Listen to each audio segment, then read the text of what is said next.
Welcome back to another fun-filled show. I'm your host, T. is Blanchard, aka Free Blanche, aka Blanstradamus, and aka Blanchy Kruger. Today's title is Peter Thiel and the Antichrist Spirit of Technology. Before I get into this, I wanted to piggyback on what I started my video with last time. And I was talking about, having more conversations and discussions versus debates. I don't know if you all have been paying attention, but the devil is never going to stop. And so I think our problem as people is we think the devil takes a day off and he doesn't. 25 hours a day, 8 days a week. That's Satan. You know what?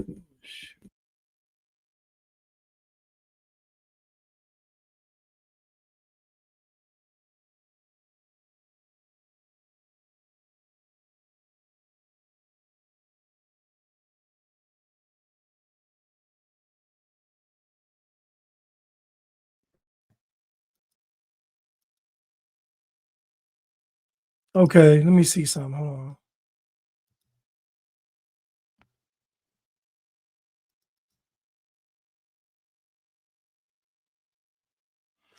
Oh, it's not for some.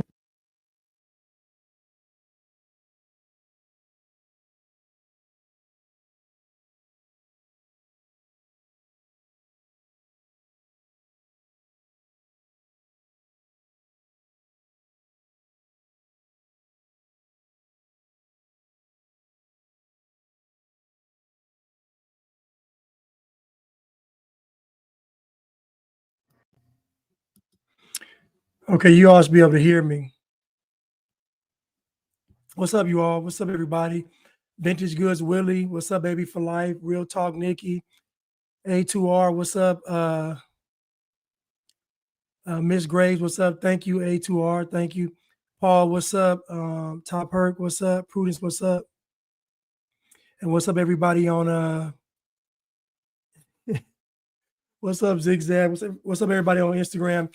So yeah, I piggybacked off of what I said the last live. So as fate would have it, Nick Fuentes came out and he said that Israel was not behind the Charlie Kirk assassination. I want you to understand something, that Nick Fuentes is the guy that is the poster child for anti-Semitism. I'm not saying he's anti-Semitic. I don't believe he is, but he is the poster child for it. And he came out and he said that Israel was not behind Charlie Kirk being assassinated. Let me see if I can. Well, I have to say that there's always a temptation because the crowd goes one way and always based on instinct, always based on emotion. And even in my case, it wasn't even so much against the left. With my audience, they wanted to rush and blame Israel. That was the first gut reaction of my audience. And in this case, I said, I'm certainly not reluctant to blame Israel for one thing or another if there's evidence. I mean, based on who I am. I said, but, he was a pro-Israel guy. So, I mean, that would be like saying if Ben Shapiro got taken out, God forbid, and people said Israel did it. That would be pretty far-fetched, but that was kind of the rush to judgment on our side was it's the same suspect. It's always the same culprit. And I guess for me, it always just goes back to you have to tell the truth. I think that a lot of people, and that seems obvious, but what a lot of people find themselves doing when they talk about these things is they want to satisfy an emotional craving, an emotional state. And you really need to be careful. Am I telling the truth? Am I being objective? Am I looking at the facts? Or am I saying these things to satisfy something that I'm feeling right now? Because I think that's what a lot of people are doing. Another thing that they do is they tend to fall back on this kind of heuristic level thinking, or like a rule way of thinking, where they say something bad happens. Oh, well, Israel is implicated when bad things happen. Or, oh, a right-wing person got shot. It came from the left. We have to get away from that kind of heuristic-based thinking and think more in terms of maybe zoom out and get a broader sense of perspective. And I think in terms of second and third order effects. We have to be a little bit smarter than just kind of like our first gut reaction. It's like we just said a moment ago, yes, everybody's first impulse is people are making us unhappy, punish them. People are saying these things, we got to go after them. We have to think, though, what is the knock-on effect? What's the chain reaction? Okay, we punish these people. What do they do next? What do they do in a year? What do they do in 2 years? What does the government take away from this? What could be justified down the road? We always have to be a little bit smarter than we want to be in a moment like that. So you heard Nick Fuentes, and he came out and he basically said, I have some more videos, but he said that Israel was not responsible. So I look at this two ways. The first way is that Nick wants to be the only one that can, I guess, legitimately criticize Israel. So he's setting the precedence for basically my critiques of Israel are legitimate, yours are just emotional. That's one take. Another take is, and this is what I believe in general, the more you talk about something, the less effective it is. And when I say that, I mean in a negative way or a controversial way. So for example, 10 years ago, to be called a sellout, a bootlicker, or a coon or Uncle Tom was a big deal. It actually held some weight. If somebody was to call you a sellout, you would fight tooth and nail to not be labeled a sellout. You would not want to be labeled a bootlicker or Uncle Tom or any of those things. But now, 2025, those names mean nothing. Somebody call you a sellout, there you're like, like those words don't even affect us 10 years later. This is what I mean by what they are calling anti-Jewish rhetoric or anti-Shemitic rhetoric. If people are allowed to speak, it will naturally, the controversy behind it and the power behind it will naturally die down, because it's hard to keep shock value with people. It's hard to keep the same type of shock value. So if you make everything Israel's fault, then in 5 or 10 years, you're going to say Israel did. People are going to like, oh man, what's next? Like, people are not going to care. If you just look at all of the slanderous accusations, for example, look at Trump's first presidency about him being racist. Now look at the second one. The first one, you would think it was truer than the first campaign.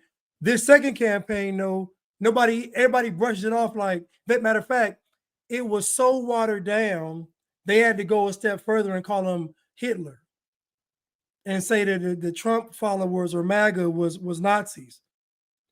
That's how much the whole racism thing had no effect. And it's the same thing when we having these conversations. When we have these conversations, and again, I'm gonna say this, because it's always a debate, because you have to come to a conversation already saying, I might be wrong. I don't care what it is. You got to come to the conversation and discussion and say, you know what? I could be wrong. So you being wrong has to be on the table. If you're not wrong, then nothing will ever get accomplished. You have to say, I could be wrong. And you might be right, but you could be wrong. And so Nick Fuentes, the person that is the number one person, he is the number one, quote unquote, anti-Israel person, is saying that he doesn't believe that Israel is behind it based on what they're presenting. Nick Fuentes, you ever watch him on his show, he is a connect the dot guy. He is I'm not just going to say, I'm not just going to say Israel did this. I'm going to walk you through this person, this act. So he's a very detailed person when he's talking about what's going on. So I believe possibly to preserve the integrity of critiquing Israel, meaning that to preserve the integrity, meaning that you want to make sure that your critiques of Israel are based in what you've observed to be factual and not just pure emotion or pure dislike. Or he could just be the only one wanting to talk about it, or he doesn't like the people talking about it. Though any of those could be the reasons, but I think when he's listening to why people think that it's Israel, he's like, he doesn't believe that's enough to warrant their being behind his assassination, because, like he said, Charlie Kirk was pro-Israel. And he talks about, why he's pro-Israel. Somebody said, what happened to Jimmy Kimmel? I don't know what Jimmy Kimmel said on his show. I don't know what he said, but at the end of the day, I'm for free speech, even if I don't like it. So if Jimmy Kimmel wasn't threatening anybody, if he wasn't, trying to cause harm against somebody, I don't know what he said. But if he wasn't doing those things that actually break the law, then I don't think he should have been, I guess they said he's on a leave or something. I don't know, suspended. I don't know. But again, he's in the private sector. So I was in the private sector. I got fired. So, I mean, I don't have any sympathy for him, because they set this precedent. The left did when Biden was in office. Biden manipulated the private sector. He used social media. He used private companies. He used anything that he could use to get folks to bow down to that mRNA technology. So I don't feel sorry for Jimmy Kimmel at all.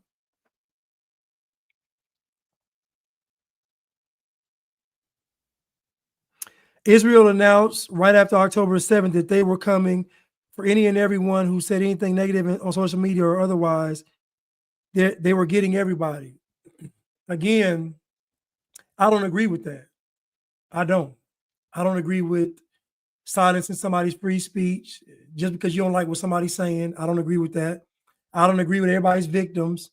I don't agree that everybody's at the threat of being annihilated. I don't share those thoughts. I don't. We've been talking about weapons of mass destruction for how long? Went over there and couldn't find one in 20 years. I think it's all cap. I think it's all fear mongering to get us to consent. I think they're going to say, one day they're going to get on TV and say, it's about to be a threat of a nuclear war. We got to sign this. We got to turn over every nation to, I just see them doing that. Climate change is cap. I don't believe in racism.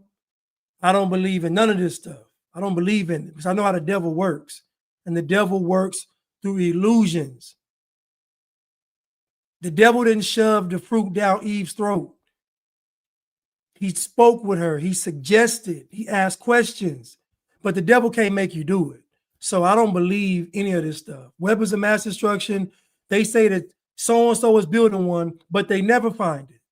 They never find these nuclear weapons assembled. They never find it. It's always speculation to start a war. I think it's cap. I was asking somebody, I said, how can you successfully implement a regime change in another country ethically? How could Japan do a regime change in Nigeria ethically? How could that ethically be done? How is a regime? We say the word regime change, but we act like it doesn't mean somebody's gonna die. When they say regime change, people gonna die. So how do you ethically do a regime change? I don't see how you can do it. When we talk about these governments, keep in mind, these governments, again, in 2020, were all on the same page. And I'm trying to get people to see that they have a plan, and it's globalism. This Marxism and communism in America is on a global scale because most of the people in the world are people of color, which means they're victims by default. Most of the people in the world are people of color, which means the majority of the planet are victims. So the majority of the planet is already welcoming globalism. The majority of the planet is already socialist, Marxist, and communist. It's majority of the planet. You got a small segment of the global population of white conservative patriots of globally. That's a small number. Everybody else, most everybody else, even whites, are already in the mindset of their victims. So they're already going to welcome a one world government, globalism, antichrist, the entire planet. That's why I believe that most of the rhetoric that we see is to get us to capitulate to some nonsense. I'm from Missouri. Not really, but I'm from Missouri. I'm from the Show Me State. And when people get to talking, I just look in their eyes and see if they bluffing. These folks don't have a good poker face. They don't.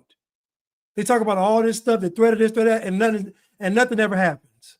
I don't believe that we've seen not a single organic war.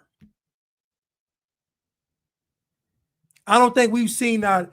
I think the most organic wars we've seen is when gangs are fighting. I think that's probably the most organic wars we've seen is if gang members are fighting.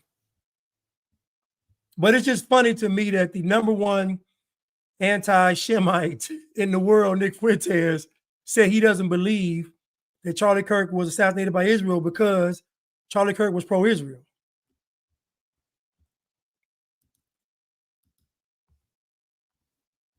Did he get a phone call? Did he get paid off? Was he bought? We don't know. They say that Charlie Kirk was offered an infusion of $150 million by Israel. Okay? That would double Israel's budget, or excuse me, Turning Point USA's budget. Turning Point USA has an annual budget of $140 million. Netanyahu offered Turning Point $150 million. For one purpose and one purpose only, to shill for Israel harder. Turning Point USA is already pro-Israel. They're not anti-Israel. They've never been anti-Israel. Charlie Kirk has, in the past, criticized Bibi Netanyahu. He has criticized secular left-wing Jewry in America. He has criticized a war with Iran, the famine in Gaza. He has never opposed Israel in itself. He has never explicitly opposed Israel. Israel offered him $150 million to be more pro-Israel than they already were, to be harder in their support for Israel, and in particular, to support regime change in Iran and to support their ethnic cleansing and genocide in Gaza. And Charlie Kirk refused the money.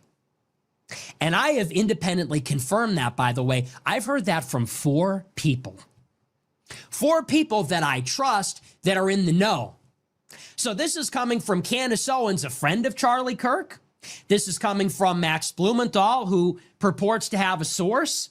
And I have heard from a handful of people independently of those sources that this offer was real and that Kirk turned down the money. After Charlie Kirk turned down the money, Netanyahu asked if he would come visit Jerusalem and give him the re-education tour. The Holocaust Museum, the burned babies, the beheaded babies, the one that Elon Musk took, the one that our Speaker of the House took. Anyone that's ever criticized Israel has been subjected to. He refused that as well. They offered to bribe him. They tried to re-educate him. He refused both offers. So you heard Nick say on one hand that Charlie Kirk was pro-Israel because Turning Point is pro-Israel. A lot of his funders are Israeli funders, I guess, or backers, or whatever you want to call it. But he also said that Charlie Kirk, that he believes, refused the money, $150 million. Charlie Kirk refused it, and he refused to go to Israel. Now, I don't really know about all the, I know what people are saying about him being assassinated, but at the end of the day, I just think it's ironic that the person that would be the most, how can I say this? The person that would be the most credible source to say that it was Israel, which is Nick Fuentes, is saying that it's not.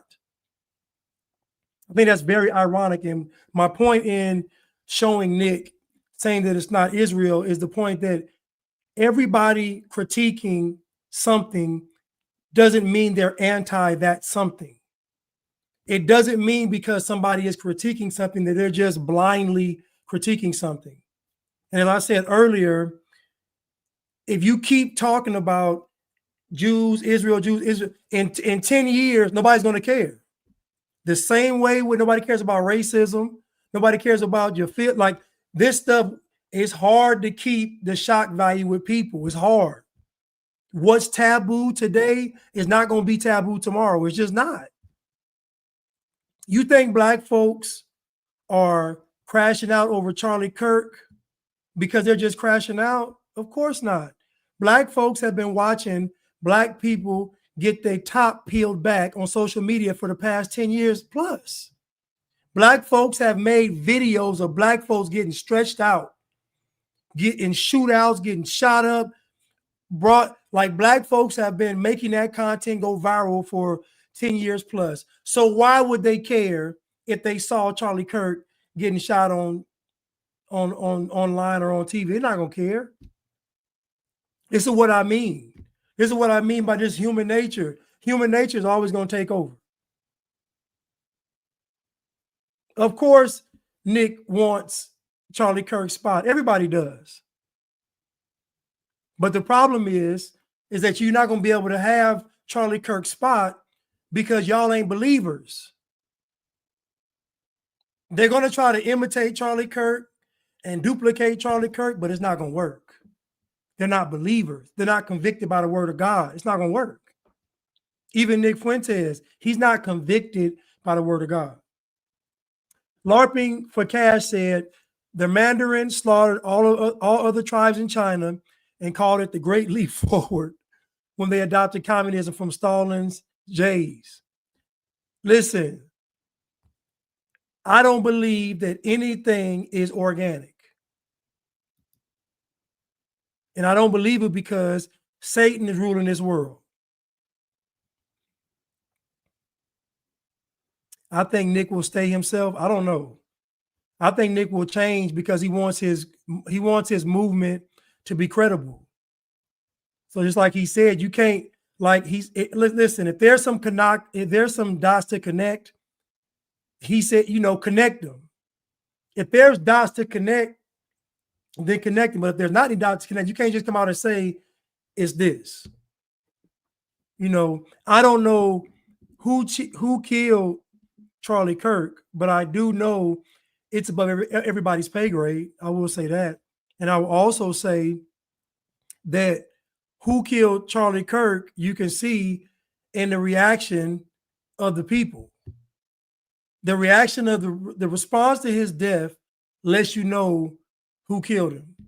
For anybody, how people respond to their death lets you know who. So when George Floyd died of an overdose, how folks responded to his death let you know what killed him.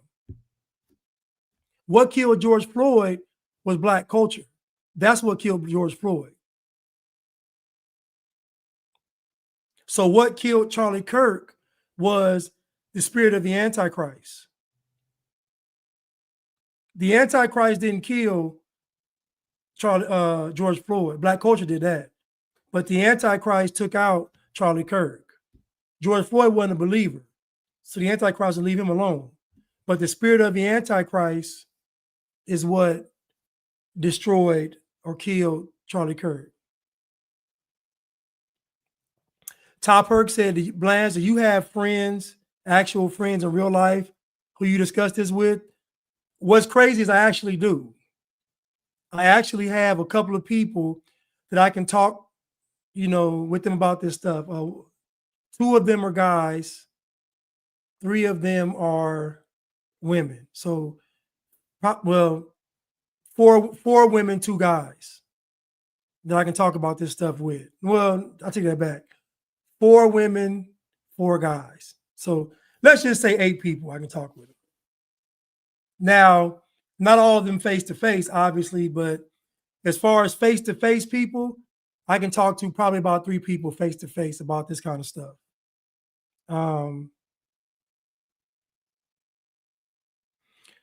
Hippocratic Oath said Charlie was 31 years old. Charlie was 31 years old and died 31 days before his birthday, which is also George Floyd's birthday. Utah police kept saying it took 33 hours to find the killer. Now, listen, I'm not saying that it wasn't a setup. You're not going to hear me say that. This was definitely orchestrated. This was not some random kid in Utah shooting Charlie Kirk. But the environment and climate for Charlie Kirk to be assassinated was created by the people. The people created that.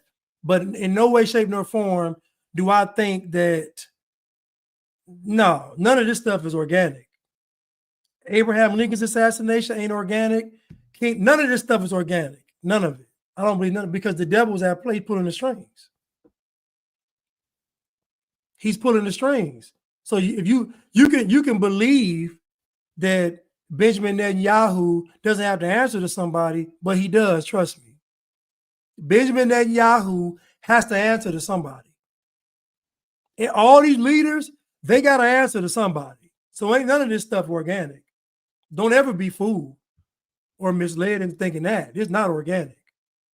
Now, the response to what happened could be organic, but what they're doing, no way. These people have done this for thousands of years. That they become masters. They know how we're going to respond to this, how we're going to respond to that, how they can set us up with psyops every day. I don't even believe it. I believe nothing the media says. I be reading articles just to see what I can pick out and dissect. And you'll learn that Satan always wants a blood sacrifice. LARPing said that Antifa is a very old organization. It is. Eastern Europe or Russia, ain't nothing new under the sun. So these folks have been doing this for a very long time.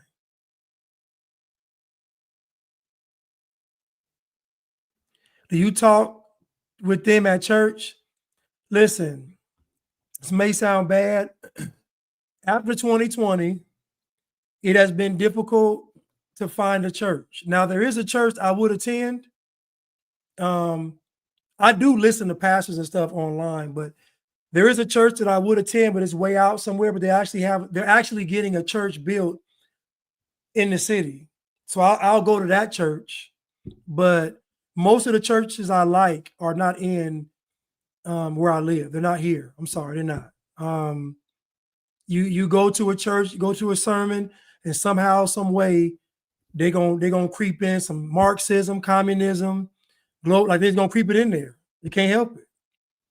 Like I said, most of the world is already primed and ready for the Antichrist. Prudence said, please note this Sunday, September 21st, is Back to Church Sunday.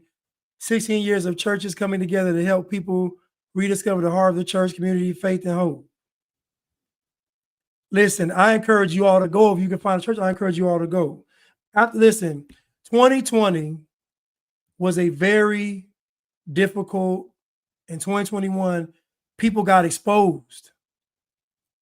And I can't put the toothpaste back in the tube. I've tried, it won't go back in there. I can't unsee what I saw. I can't. I can't unlearn what I learned. So again, the enemy overplayed their hand in 2020, but to me, even that was prophetic because 2020 was perfect vision. In 2020, they made everything clear what their plans were. Think about how many people woke up in 2020. Everybody was waking up in 2020. Or they fell more asleep in 2020. But to me, the end of Trump's presidency marked the era where I feel like the most people actually woke up to say at least something is going wrong here. Something is wrong. So I can't, I can't unlearn what I learned. So if I can find a pastor in Georgia that's not going to be sold out to an agenda, it's not going to be sold. If I can find a pastor that is strictly about what the Bible said, then I'll go to that church. If I can find a pastor that's not compromised when it comes to God's word, I'll go to that church.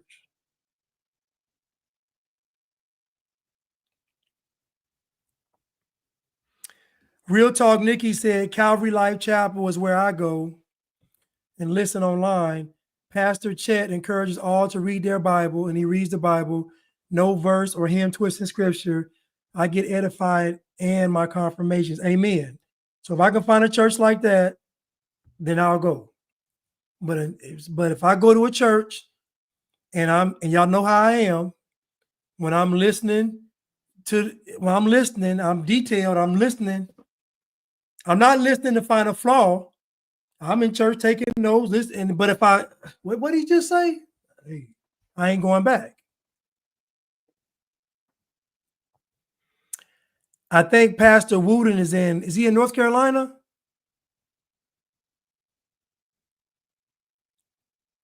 He said, try a priest with actual apostolic succession, but none of them are infallible.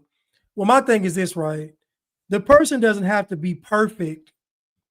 I'm talking about they got to be, when it comes to God's word.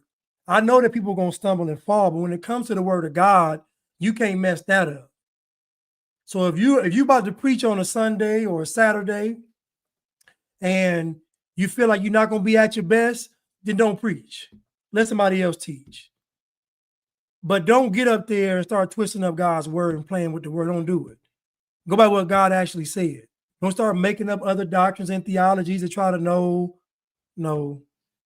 what did God say?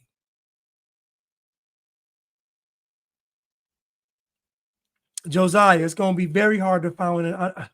Listen, it's going to be very hard. Thank you so much, Rena Bina. You are correct. Blanche 2020 was perfect vision. I'm so glad I found you. God bless you. Thank you so much, Rena Bina.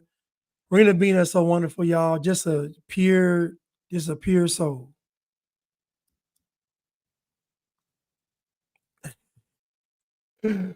Simulated students. I'd go to Pastor Manning's church just to hear him go in on stupidity. Guess what? Me too. If I was in Harlem, I would go to his church just to hear him, just to be entertained. I'm not going for the word though, just to be entertained though. That's it. Just to go there and cut up. That's it. And I would love to just after church, they're going to go out to church eat some bad food.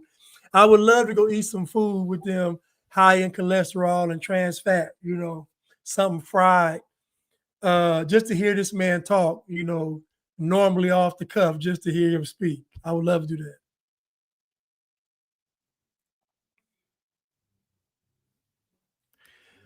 Larping said, that's what I liked about Baptist white churches I went to. They were the Bible quoting churches word for word. Amen. Listen, I was just talking with my boy, and he gave me a book to read. He's talking about how when you keep climbing up this ladder of who runs the world, he said you get to them Jesuits. He was going step by step. We were talking going step by step. But again, there is a chain of command that reaches to Satan. So these people that we see in front of our face, they aren't running anything. They're not. The folks we can see with our own two eyes, they're not running nothing. It's going beyond that. It's a chain of command to Satan. We're dealing with fallen angels, demons. This is, like I said, it's a battle of good versus evil. It's a battle of good versus evil. when y'all talk about the Freemason, do y'all know how many people are Masons? Do you know that the average person that's a Mason doesn't know anything? Trust me, they don't. Most of you all know more than Masons do. The average Mason knows absolutely nothing. Nothing. So again, people, everything I hear about Masons, my grandfather was a Grand Lodge like, listen, they trust me. What people say about Masons is most of it's not true. It's just conspiracy. It's not true. It's just not true. Every conspiracy theory ain't true, and every conspiracy theory is not a lie. But we can agree they all ain't true, though. But it's so many Masons, and they don't know nothing. They don't have a clue of what's going on. Trust me. Trust me. Especially the black ones. They don't know nothing. Y'all think these folks know something. They don't know anything. Trust me, they don't know nothing. They don't know anything. But so again, my point is that we got to have more discussions and conversations. We got to come to the table and say, I might be wrong. There is no government on this planet that is running 100% legitimately. Why? Because none of them are following Christ. So they're not legitimate. It's every government. We're dealing with principalities, rulers of darkness, wickedness in high places. So these governing bodies, none of them are righteous. None of them. They're all flawed because every government has an agenda. And Chad says it best, every government wants to expand. Every government wants to have more power and more control. The question is, how do you get more power and control ethically? How do you do it righteously? You can't. So we don't have to sit here and pick and choose which government's good, which government's bad. We know they all flawed. Now we might say this government's better, but if we kind of dig in there, it might not be that much better. Because the way America is falling down, I'm really questioning everybody. Because really this is all about an attack on America. And guess what? Everybody's in on it, even America. This is about attack on America, and everybody is in on it, even America. And you know whose lives are at stake? You know who the number one targets are in the world? It's Americans. It's Americans. Because we dare to believe in freedom.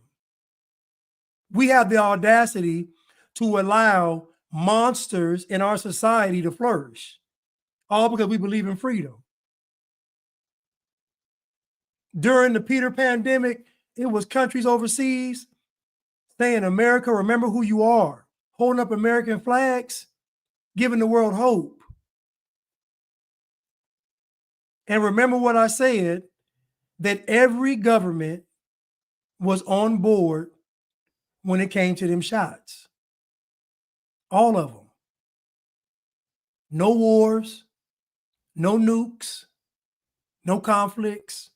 World peace through a shot. World peace through a Peter pandemic.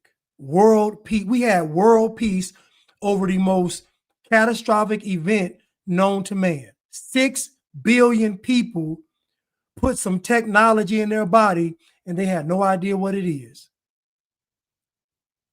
Japan already came out and said excess deaths and cancer.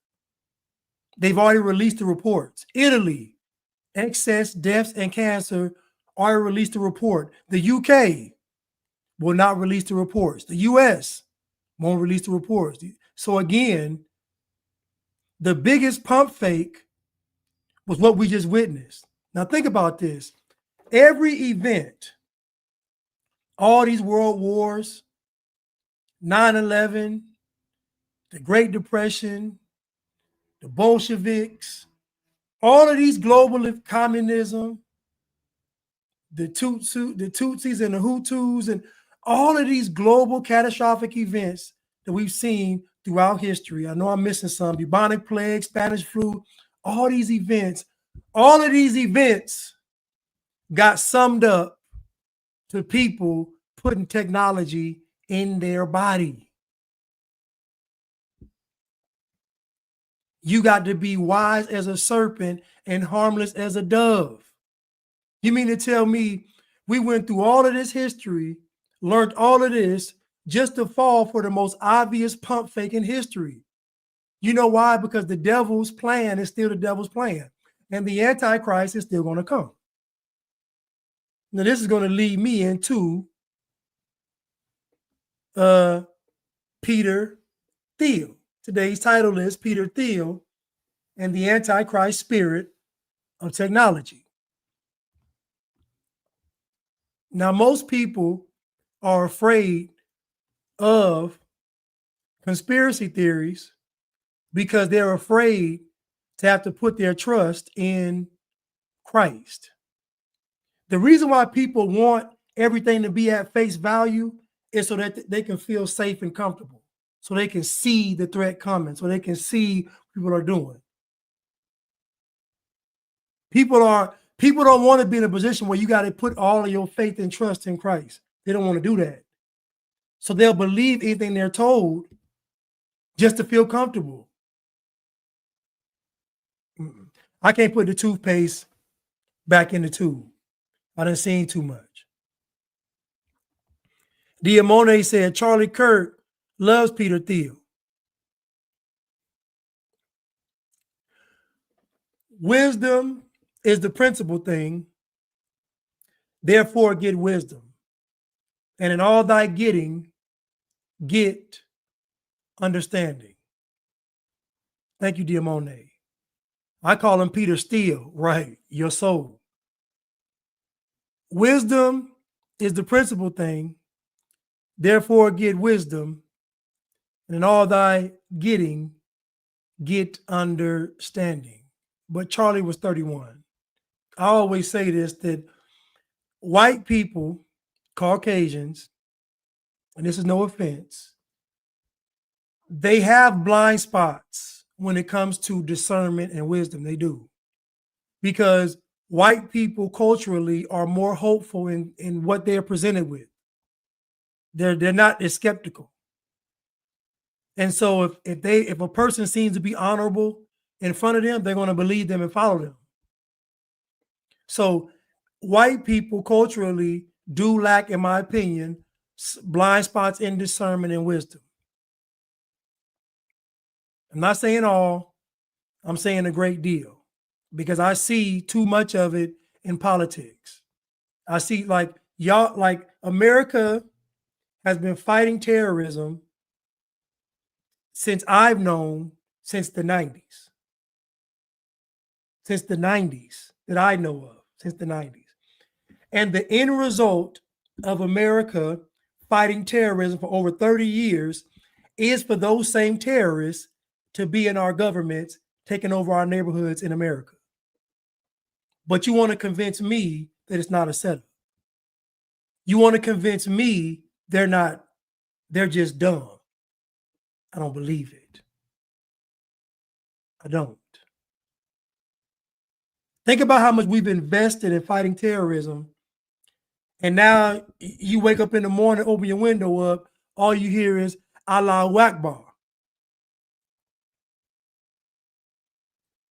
My God is greater.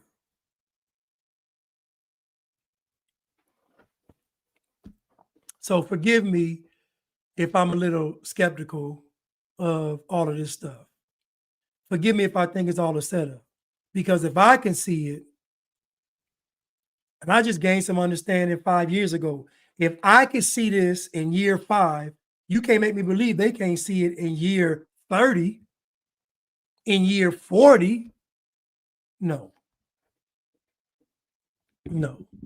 So if you ask me, I believe that everybody on the planet Earth is complicit in the destruction of America, even America. America is the target people. So I don't care what they talking about or what they show. They want to hear in America. That's why in America, they put all this poison in your food. But you go to other countries, they don't want the poison in their food. Make that make sense. How can America supposed to have all these freedoms, all these rights, all these advancements, but we getting poisoned the most. We getting poisoned the most. Estrogen in the water, chemicals, cell towers everywhere, 5G, poison in the food, poison in the crops, injections everywhere in humans and animals. Like, come on, what are we talking about? How is it America, the land of the free, the home of the brave, how is it America is under the most attack? Not America, Americans. You go to other countries, look at their boxes of food. Why we got 75 more ingredients? Why we got 75 more shots? Like, it's crazy. But I'll tell you why. Because everybody is in on it. Y'all be saying the Jews, I'm saying everybody's in on it. China, Israel, Japan, India, Russia, Ukraine, everybody's in on it. You know why? You know why? Because when push comes to shove and it really goes down in America, ain't nobody coming to save us. You better believe that. Ain't nobody coming to save us. You better believe it. You can write that down. You can clip this right now.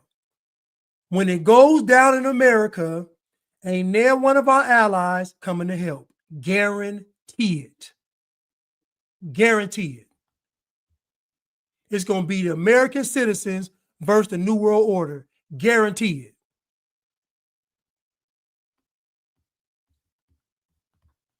Let's continue.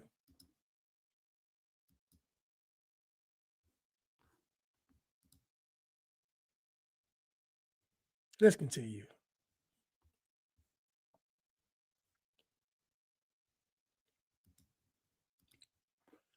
So we got, as my boy Mystic said, we got Peter Thiel up on the stage, and we're going to listen to Peter Thiel, you know,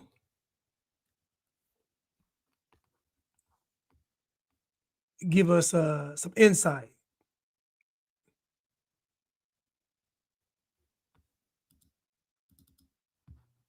My very specific question for you, right, is that you're an investor in AI. You're deeply invested in Palantir, in military technology, in technologies of surveillance, in technologies of warfare, and so on, right? And it just seems to me that when you tell me a story about the Antichrist coming to power and using the fear of technological change to sort of impose order on the world, I feel like that Antichrist would maybe be using the tools that you were building, right? Like, wouldn't the Antichrist be like, great, we're not going to have any more technological progress, but I really like what Palantir has done so far, right? Yeah, I mean, isn't that a concern? Wouldn't that be the irony of history would be that the man publicly worrying about the Antichrist accidentally hastens his or her arrival? There are all these different scenarios. I obviously don't think that that's what I'm doing.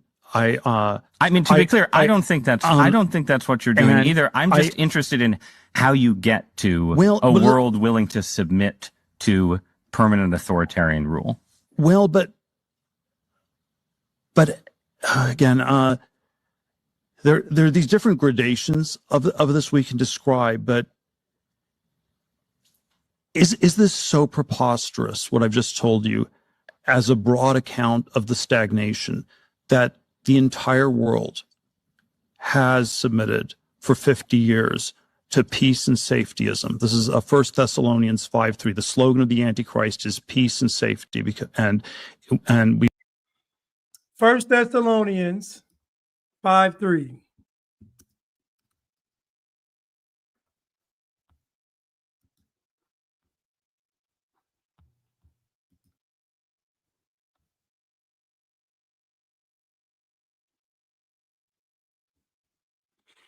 First Thessalonians 5, verse 1. But other times and the seasons, brethren, ye have no need that I write unto you.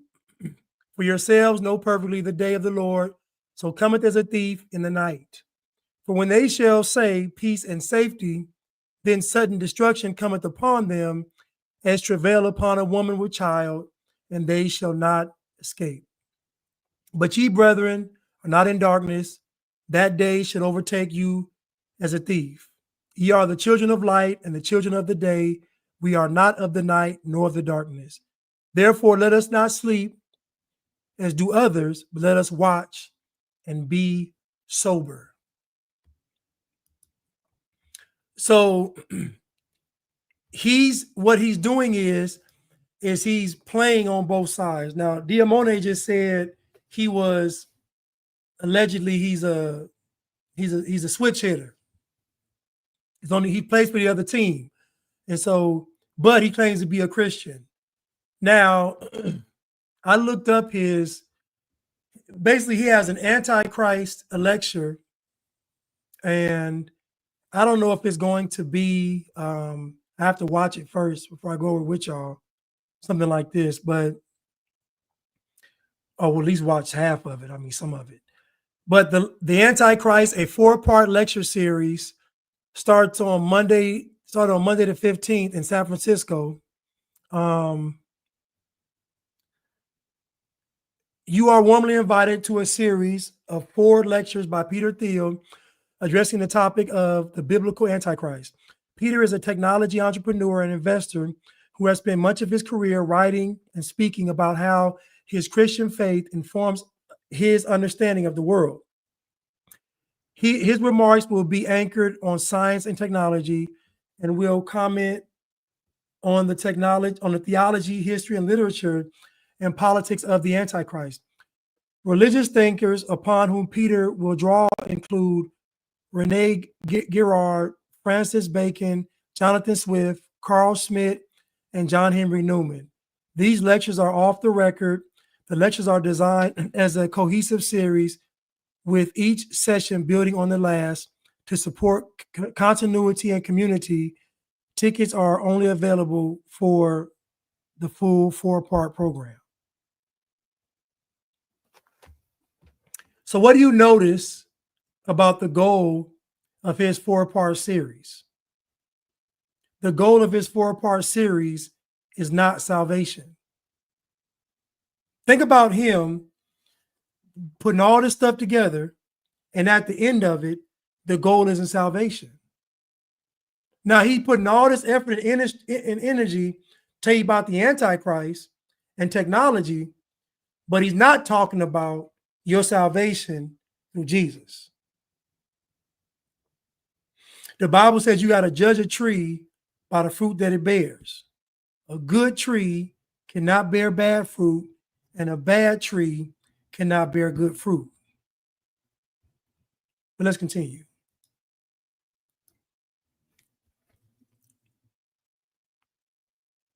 So he asked Peter Thiel in his last clip, wouldn't the Antichrist use what he's creating?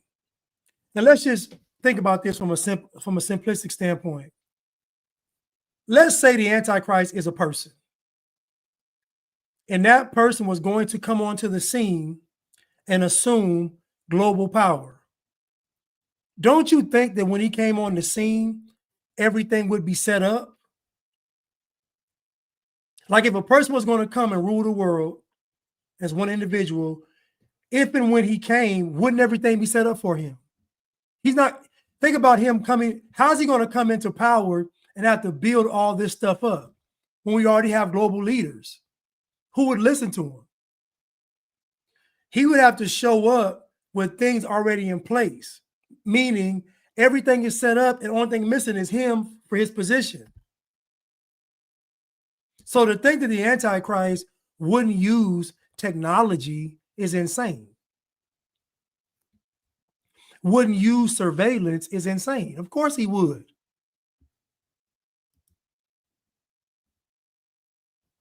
Technology is just a way to mimic God. So because the devil can't see everything, he's not omniscient, he has to use technology. He has to use technology. The devil can't do anything physically, but he can through technology. And he gets the consent through technology by us. We gave consent for technology because we want things to be more convenient. We want to be more comfortable, and it made us cowards. Those are the 3 C's: convenience, comfort, cowardice. And that's what happened. Yes, Mystic Philly, the Antichrist is here. Yes, Project Blue Beam, all of it. Let's continue.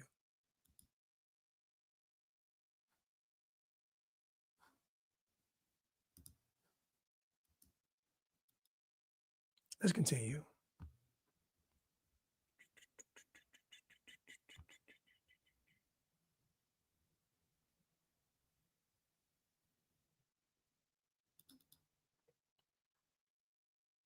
Have the mechanisms that would make world government a gigantic global surveillance state is plausible.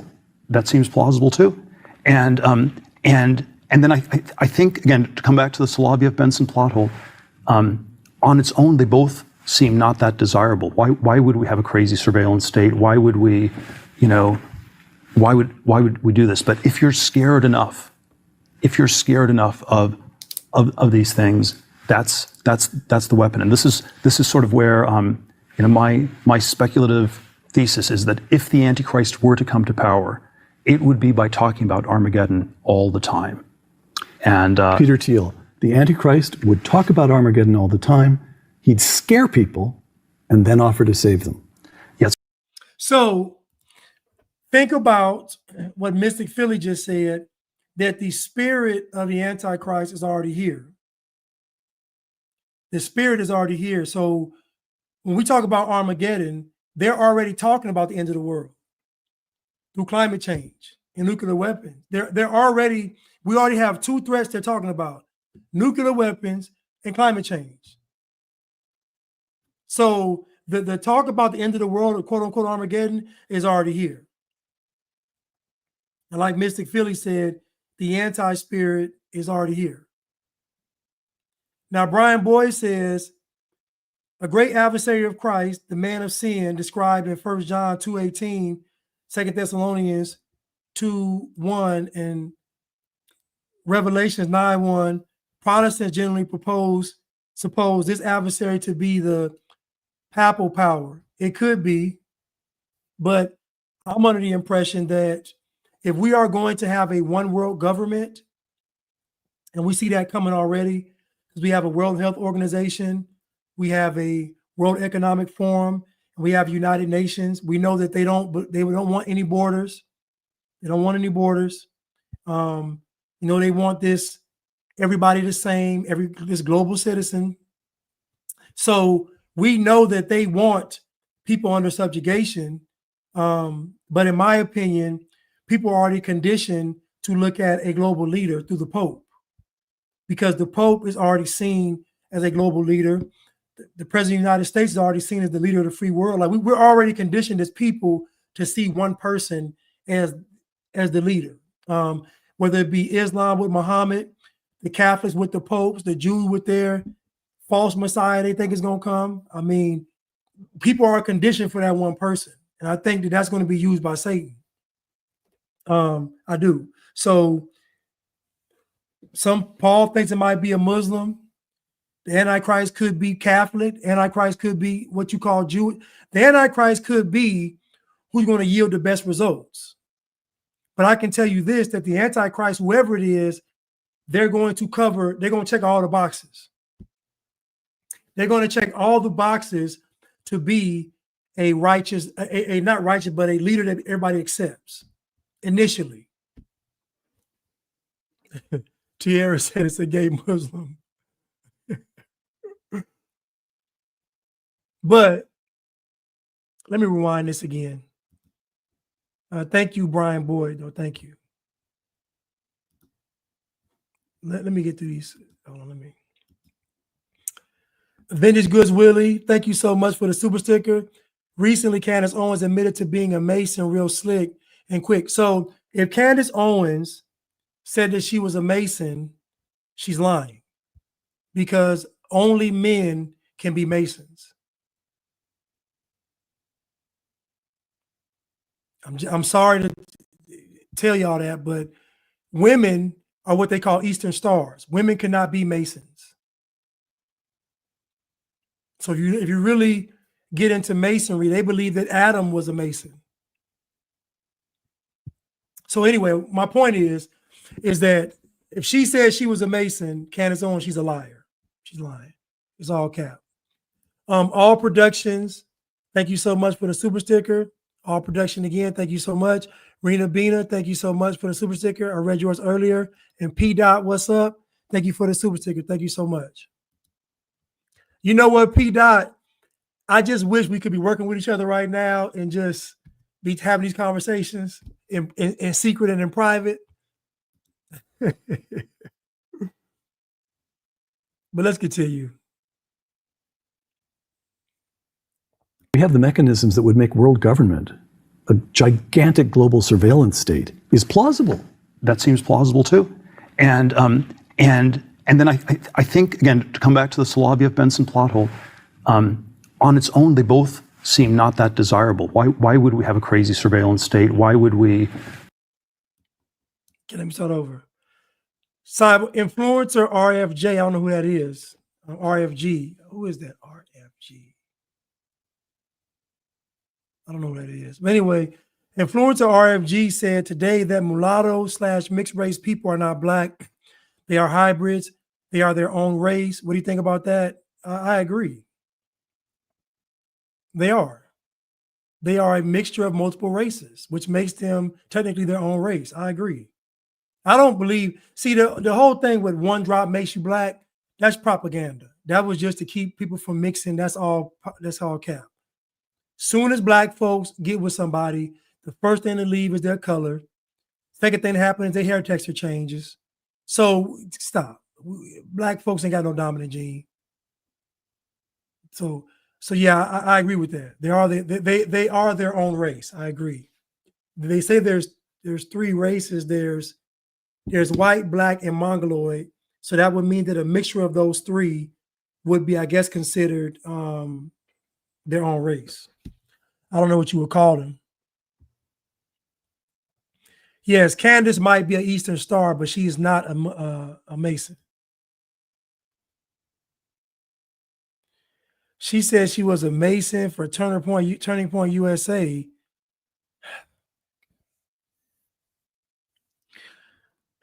Let's continue. We have the mechanisms that would make world government, a gigantic global surveillance state, is plausible. That seems plausible too. And then I think, again, to come back to the Soloviev-Benson plot hole, on its own, they both seem not that desirable. Why would we have a crazy surveillance state? Why would we, why would we do this? But if you're scared enough of these things, that's the weapon. And this is sort of where my speculative thesis is that if the Antichrist were to come to power, it would be by talking about Armageddon all the time. And Peter Thiel, the Antichrist would talk about Armageddon all the time. He'd scare people and then offer to save them. Yes, it's the 1 Thessalonians 5:3. The slogan of the Antichrist is peace and safety. And so, which is nothing wrong with peace and safety, but you have to sort of imagine that it resonates very differently in a world where the stakes are so absolute, where the stakes are so extreme, where the alternative to peace and safety is, Armageddon and the destruction of all things. And then now we saw this same scenario. Think about this slogan, peace and safety, and then think about what they were talking about in 2020. We got to stay safe, keep everyone safe. And simultaneously talking about safety, the world was at peace. So when they were talking about safety, when they were talking about keeping your neighbor safe, simultaneously the entire world was experiencing global peace. So we've already seen a precursor to the Antichrist and the mRNA technology where they said, you can't. So we've already, you got to, if you want to work, you got to get that snake bite. If you want to go into this establishment, you got to get that snake bite. If you want to remain a member of this club or this school or this church, you got to get that snake bite. Think about everything hinged upon that snake bite. So we've already seen the writing on the wall. It's just that most people think it's graffiti, but I know it's hieroglyphics.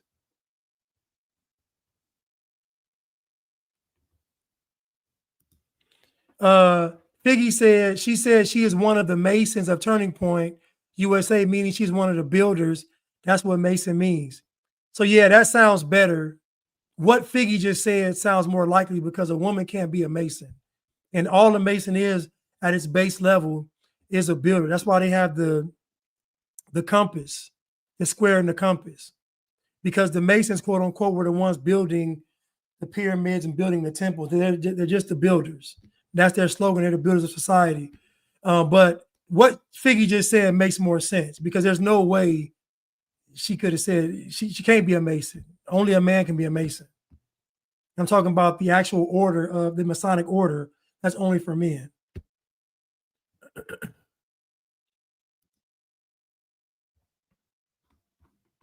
But let's continue.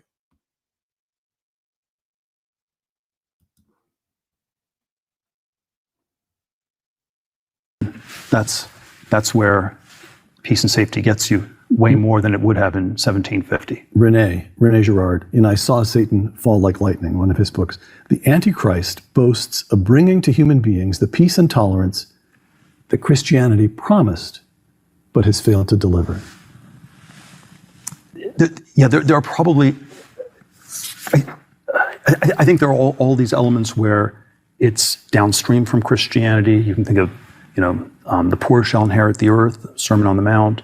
Marxist theory is we're going to be more Christian. We're going to accelerate it. We're going to bring it about faster. So there is, the Antichrist probably presents as a great humanitarian, as a great, it's redistributive. It's as an extremely great philanthropist, as an effective altruist. All of those kinds of things. And these things are not, simply anti-Christian, but it is always when they get overly combined with state power that something is very wrong. There are sort of ways Christ wants to unify the world. You have the parable of the Good Samaritan, where you should take care of people even if you're not related to them, and it's good to act like the Good Samaritan and to take care of people who are not just in your family or tribe or country.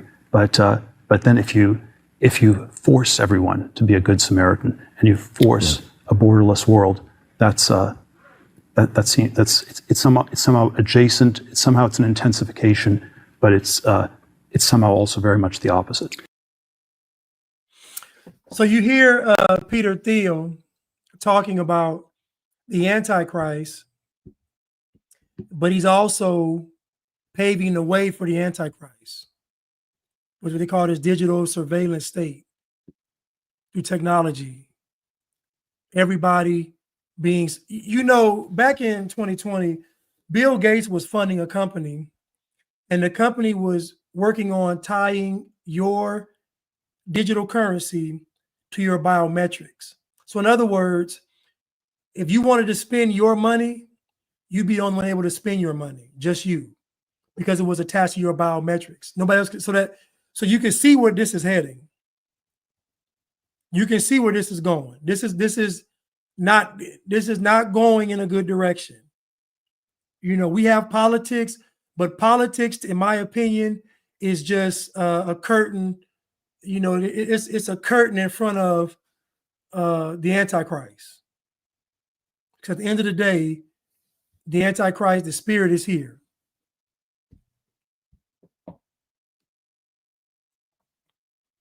I mean, I think she used the word Mason to be controversial, to just, I get it.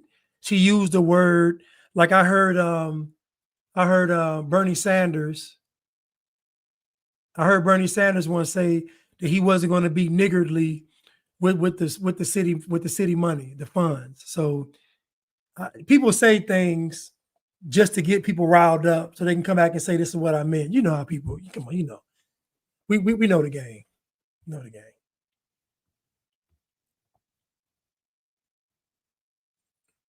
But Peter Thiel was talking about,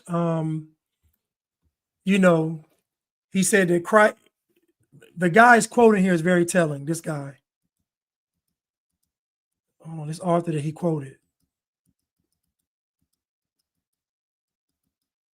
This guy, the Antichrist. This is Rene Girard. I saw Satan fall like lightning.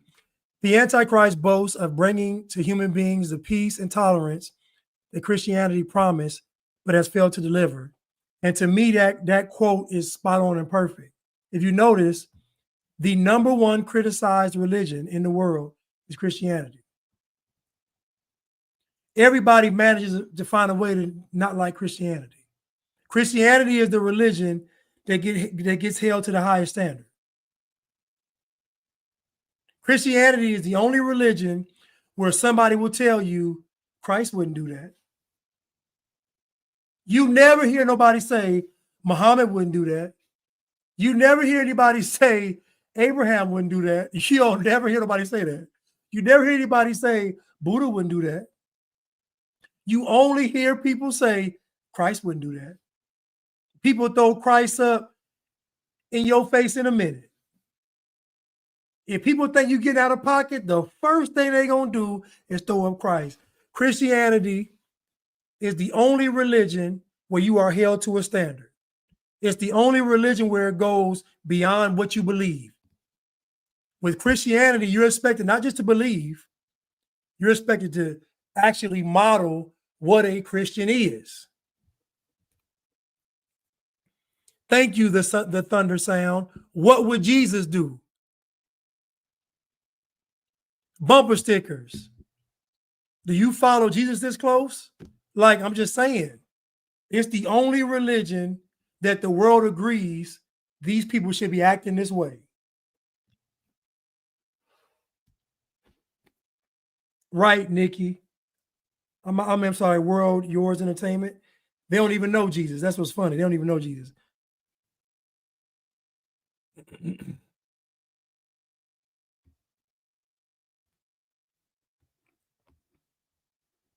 Intolerance that Christianity promised but has failed to deliver. There are probably, I think there are all these elements where it's downstream from Christianity. You can think of, the poor shall inherit the earth, Sermon on the Mount. Marxist theory is we're going to be more Christian, we're going to accelerate it, we're going to bring it about faster. So there is, the Antichrist probably presents as a great humanitarian, as a great, it's redistributive. It's as an extremely great philanthropist, as an effective altruist. All of those kinds of things. And these things are not, simply anti-Christian, but it is always when they get overly combined with state power, something is very wrong. There are sort of ways Christ wants to unify the world. You have the parable of the Good Samaritan, where you should take care of people even if you're not related to them, and it's good to act like the Good Samaritan and to take care of people who are not just in your family or tribe or country. But then if you force everyone to be a Good Samaritan and you force a borderless world, it's somehow adjacent. It's an intensification, but it's somehow also very much the opposite. So what he said was forcing people. Listen, I don't trust any philanthropists. I don't believe in philanthropy. I don't. Because to me, helping someone out of philanthropy are two different things, in my opinion. Because most philanthropists that we have are wicked. Rarely are they good people. Well, it's sort of a question of what is actually going on in the Democratic Party or in this progressive cult that is the left. And again, maybe a cult is too kind a word, because a cult normally has a cult leader. There's like at least one person who's thinking inside a cult, the cult leader. And it is, again, it's a machine because there are no individuals. And it's like, you are just a small cog in the machine, and you're destined to become an ever smaller cog in this ever bigger machine. And that's kind of the vibe of it. And it doesn't, ideas don't matter, debates don't matter, speech doesn't matter. It's just some kind of fast consensus formation process. We get to an answer, and then we rigorously enforce it. It's always too extreme to describe it like the Communist Party or something like this, but it's just this extremely regimented process that's somehow not very democratic, not very thoughtful, not very Republican, not very American. Now, I want you to think about how the culture war, you may not agree with this, you all. Nicodemus has a short he's doing on Fantastic Four. I saw that in theaters. I saw it was very, very woke, very, I don't want to say the movie, but I'm looking forward to this breakdown you have, Nicodemus. I really am, because I watched the movie and I didn't care. It was all right, but I really didn't care. I felt like it was a lot of symbolism in the movie. But I'm gonna check it out. Y'all check it out too.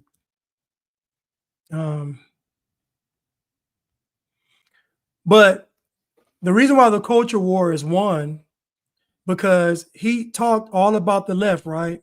Look what he said in the end. And then we rigorously enforce it. It's always too extreme to describe it like the Communist Party or something like this, but it's just this extremely regimented process that's somehow not very democratic, not very thoughtful, not. I want you to think about when they talk about other countries, you ever notice how the US always wants other countries to be democratic? If America is a republic, why wouldn't America want other countries to be republic? My boy told me that, it blew my mind. He said, why is it always they want these countries to be democratic? They want democracy, but never a republic.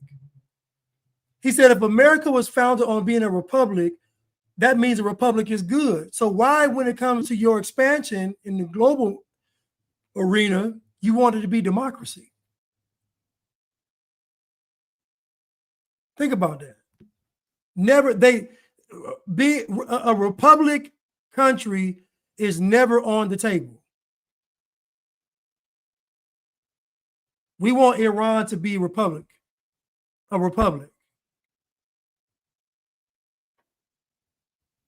I don't know.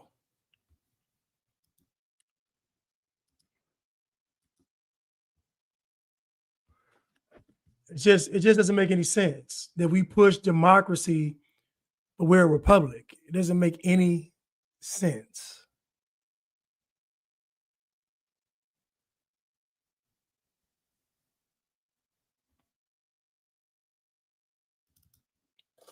Doing well enough.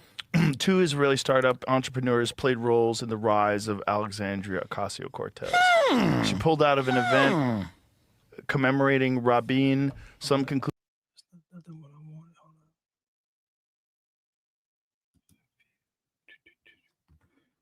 I want another one. I think it's this one. Strange to have this.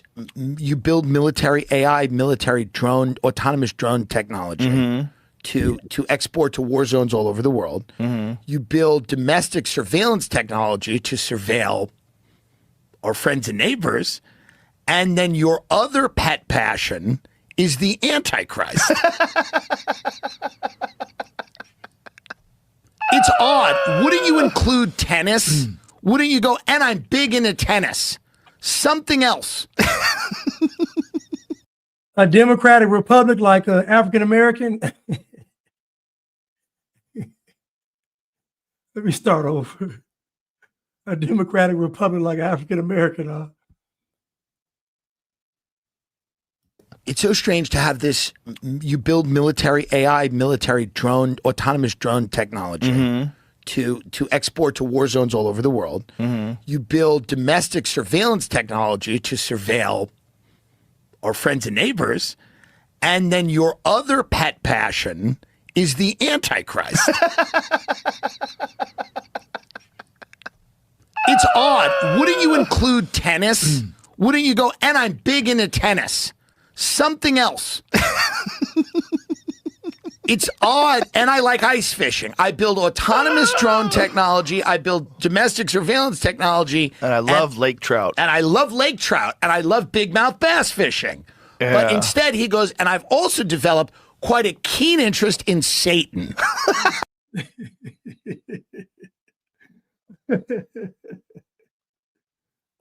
I mean, what he's saying is just hilarious. Like, it's just that simple, though. Like, the guy that's responsible for truly this new world order is also passionate about the Antichrist. Like, it's crazy. It's crazy. But let's continue.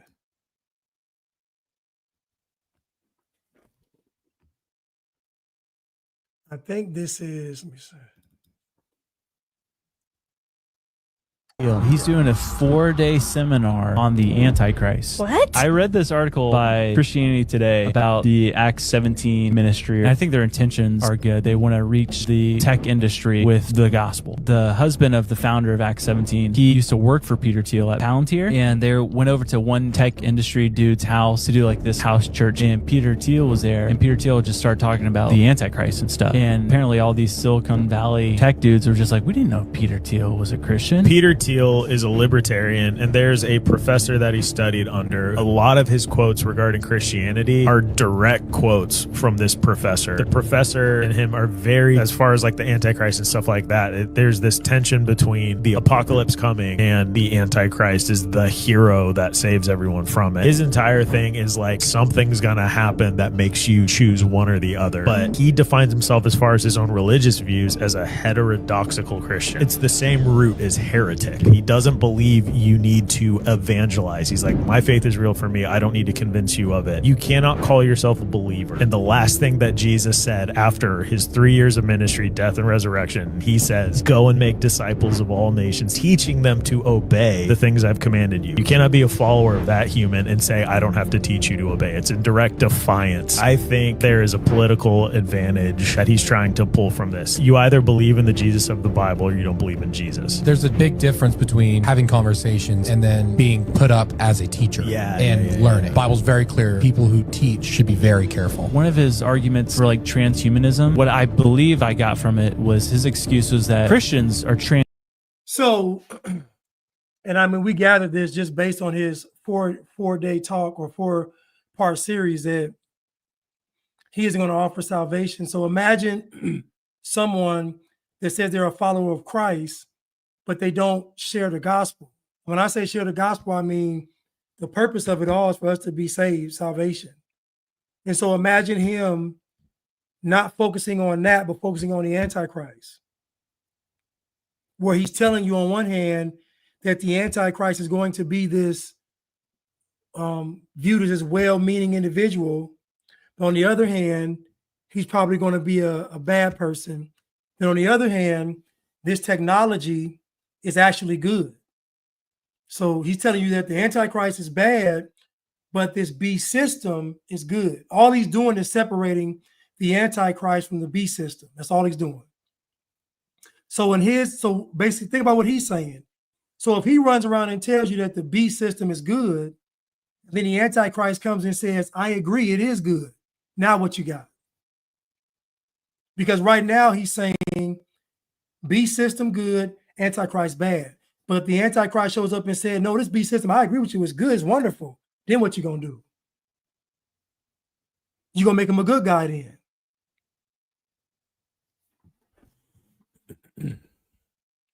transhumanism. It's the renewal of the spirit. You become a new person. Your soul is transformed. You're a transhuman. You're not living. It's Christ that's living through you. So that's almost like an excuse. And I'm like, this sounds like the Antichrist. That's why he likes talking about it so much, because it's him.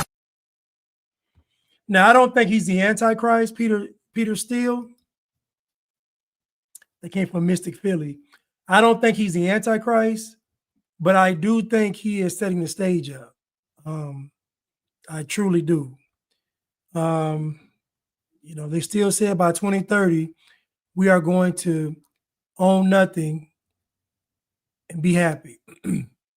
Real Talk Nikki says that James 1:22 says we need to be doers of the word and not hearers only.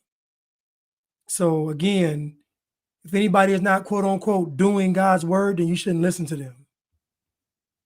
But Peter Thiel's a billionaire, so folks will listen to him. And I'm telling you now, when it comes to that Bible, everybody's looking for the softest version. Everybody's looking for the easiest version of the Bible. No other religion. With no other religion do people come to the religion and want a softer version. Only with the Bible. Only with the Bible. Only with the Bible do they come and say, I'm going to take out this, I'm going to take out, only with the Bible. Every other religion, they'll do it and be happy. But when it comes to that word of God, oh no. Oh no.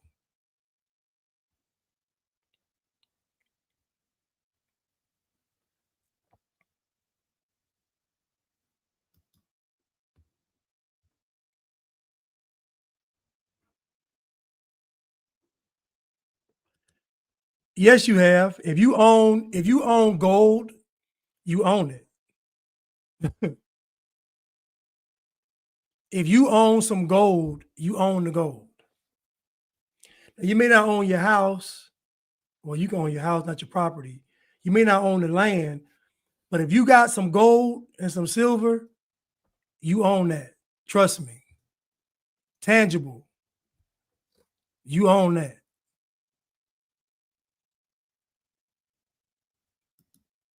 That's why gold is so valuable, because you can actually own it. That's why it took us off the gold standard, because you can actually own the gold. Tierra said, I own a lot. Real Talk Nikki, yeah, but she don't know about actually owning actual physical gold. She don't understand that. That's why gold is so, that's why gold ain't going down in value. It ain't gonna go down because it's actually a physical asset that you can own. No ties to it. Ain't no tax. There is no tax on gold. There is no regulation on gold. There is no stipulation on gold. You can just own your gold. Paul said, I own a lot. That's the only thing that you can actually own is the physical gold. So if you have a gold bar, then you should be the main one advocating that you do own something. You own your gold.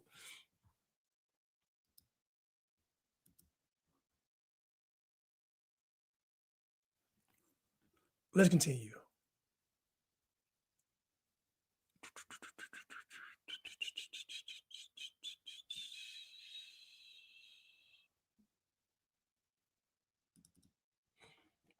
Tech, the level of power in terms of surveillance and data mining and the power over your life has never been as or. The difference is that if the power cuts off, you don't have no Bitcoin. Anything digital they can control. They can control digital. That gold, they can't control that gold. Why do you think pirates used to have treasure chests filled with gold? That gold is yours. Bitcoin, cryptocurrency, if you ain't got no power, you ain't got no crypto. You need a system for crypto, not for gold. So I guarantee you got three, I don't know how much they weigh, but a bar of gold today,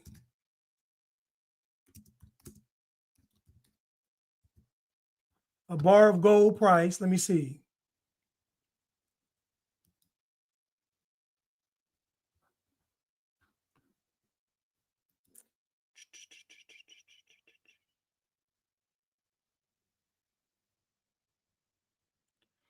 A kilo, 1 kilo, 2.2 pounds, a kilo of gold. Hold on. A kilo of gold is roughly $120,000. A kilo of gold is roughly $120,000. 400 ounces of bar of gold is 1.4 million.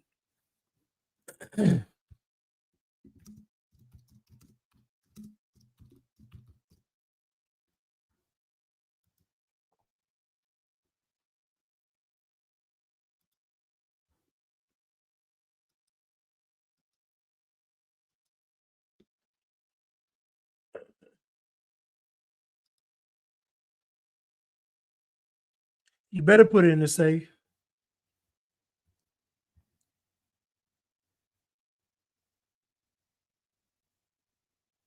But with tech, the level of power in terms of surveillance and data mining and the power over your life has never been as Orwellian as it is now. And it, even with AI and all of these models, it's even going to get more intrusive. Yeah. So I think it's not only these great fortunes, but it's their capability to literally be gods, to literally know what you're thinking, what you fear, what you want, your desires, all of these things, having all your data, knowing everything you do, knowing how fast your heart is beating.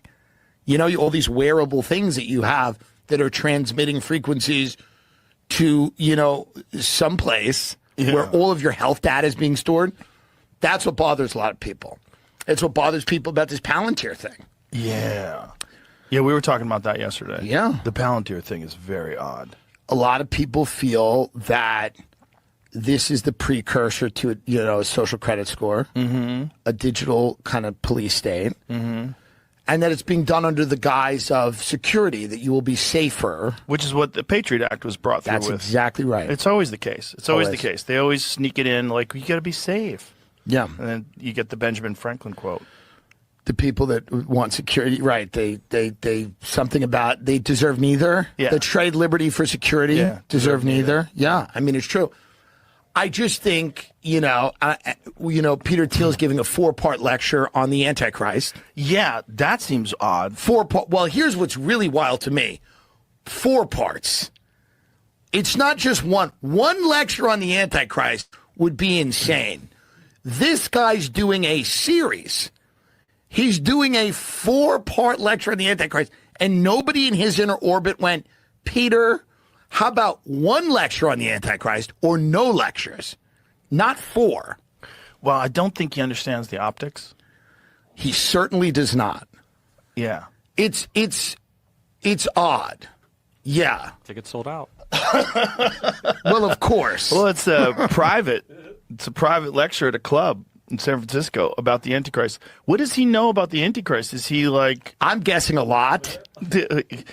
If you told me there was a movie and there was a guy who played the Antichrist, zoom in on that image of him. Yeah. I would say, oh, is that him? Is that the Antichrist? This is like me doing a 4-part lecture on Long Island racism. Just to show everybody, how much I know about it and how scary it is and how we got to watch out for it. But it's totally not me or anyone I know. It's no one that's ever been in my backyard, but those others. Well, I just don't understand, like, why. Hippocratic Oath said, RFK Jr. wants us to have wearables to monitor our health constantly, but that's just code for leash. Listen, RFK said they are working on a universal vaccine. Now, I want you to think about them creating something that they are saying is going to work for everybody. Just think, again, we're steady creeping towards this globalism thing. Like they're trying to do this because the whole world is already primed and ready for socialism.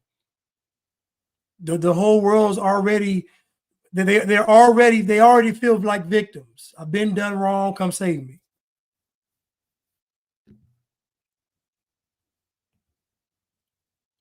What I would like, someone saw it. Someone saw one of the lectures that he did on the Antichrist. Was it good? It might have been Duncan. He said it was boring. It's of course going to be boring.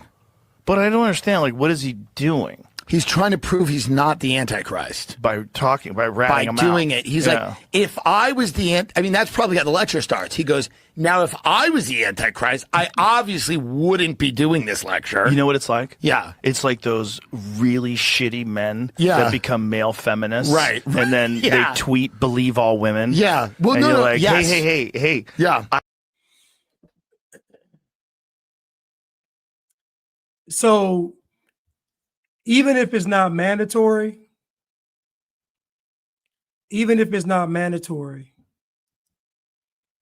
the fact that it's created is a problem. Because anything that was mandatory, I guarantee was voluntary first.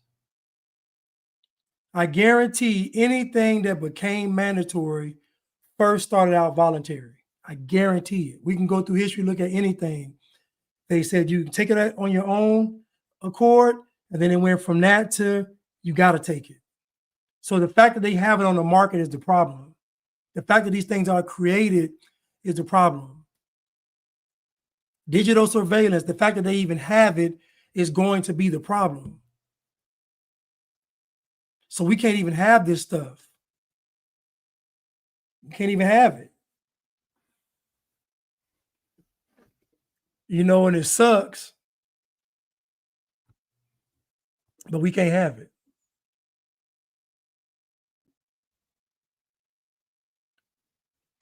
Where Rogan was ready to punch a woman? No.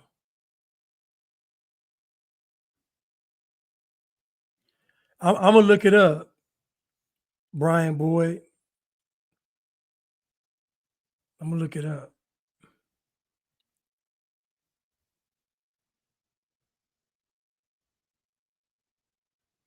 My boy Larry Ellison said Project Stargate will custom make the vax with 48 hours for the cure, whatever. Normally, vax takes 10 years to test. Listen, I don't trust it. I don't trust it because they never came out and said we got it wrong. Like, you got to come out and say you got it wrong before you fix it. Because if it wasn't broke, why are you fixing it?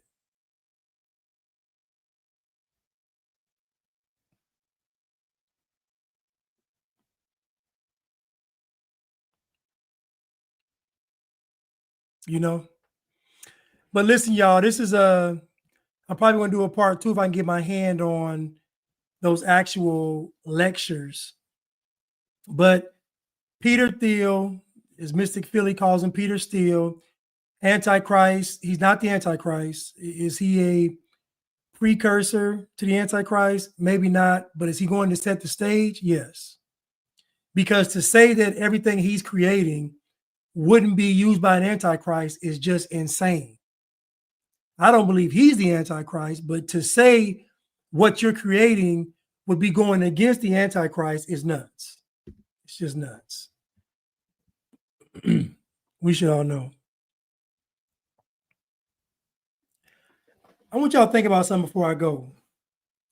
Out of all the people that did wrong back in 2020, 2021, 2022, 2023, 2024, out of all the people that did wrong, tell me who got in trouble.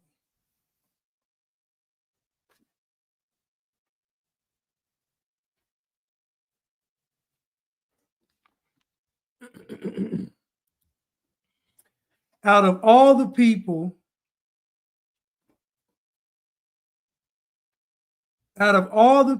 who did wrong globally, who got in trouble?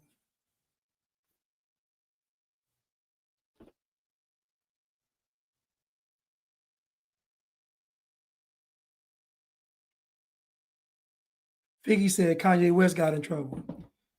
Out of all the wrong that was done, somebody did get in trouble. Who got in trouble? Somebody got in trouble. Who got in trouble?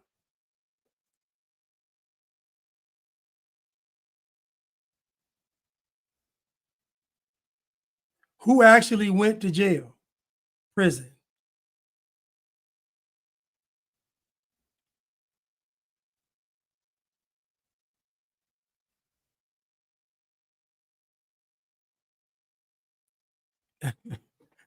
Man, Diddy ain't gonna get Diddy ain't. Then what did he get guilty of? He ain't finna. What did he do? Somebody said Epstein.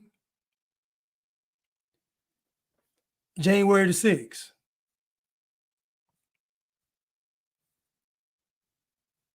January the 6th.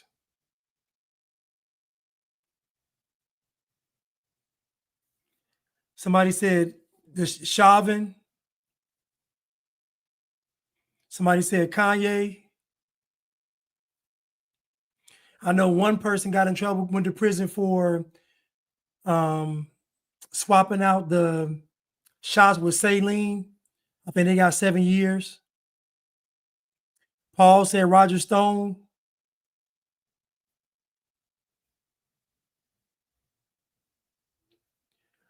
So what you found is that in actuality, the only people that got in trouble were the folks on the other side of it. Because none of the folks that actually did this stuff got in trouble.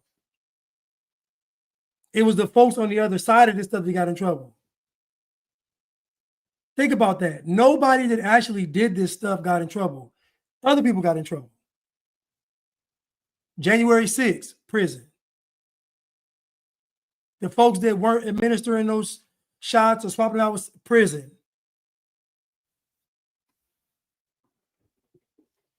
Quote unquote misinformation, false information, jail or prison. People opened their church, thank you, Figgy, prison, jail. The people that got in, think about the irony of the people that got in trouble were the people that were against the people that were doing all the bad stuff. Not a single bad guy got in trouble. But even, listen, Puffy had a whole trial, and what was the outcome?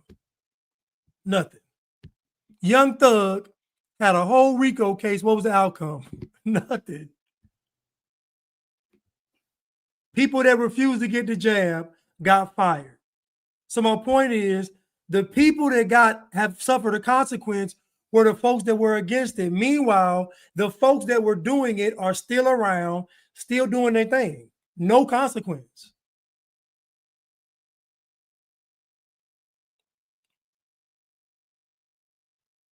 The people that came into the country, right? Came over illegally. What happened to them? They got deported. They didn't get in trouble. They get deported. So what you see is the only people suffering the consequence are the people that's doing what's right.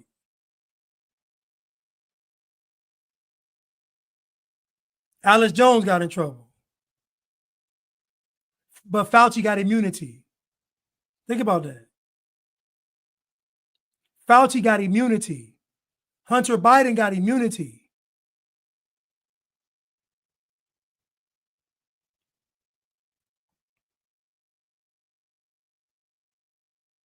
I want to listen. I want to end on a high note. Steve Bannon didn't do anything wrong. I want to end on a high note.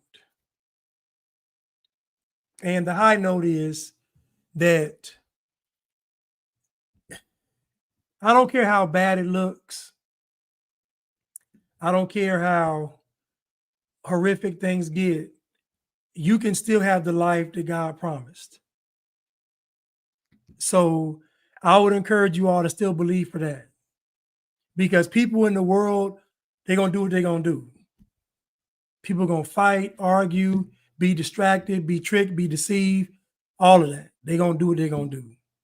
You ain't going to stop that. I'm still going to keep faith. Epstein, nothing happened to him.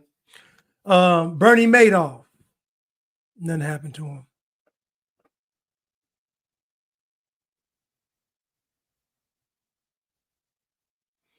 You said it was on Epstein eye doing genetic research. You know what's crazy? When I watched the Epstein special, and granted, it was on Netflix, so I know it was liberal propaganda, but when I watched the Epstein stuff, I never thought he was this big deal. I'm not saying he's not. I'm just saying I was like, this dude ain't, I never like thought that. They never portrayed him that way. But then when you start reading like Bill Gates was with him, lying about being, I'm like, wait a minute. It was like, then he had all kind of cases in other states. He started saying, oh, okay, somebody was keeping this guy out of trouble.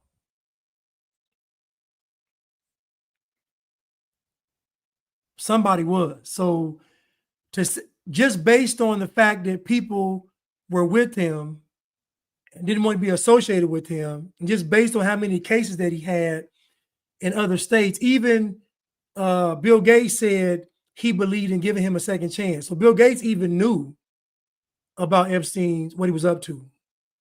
But anyway, we still got to keep the faith, y'all.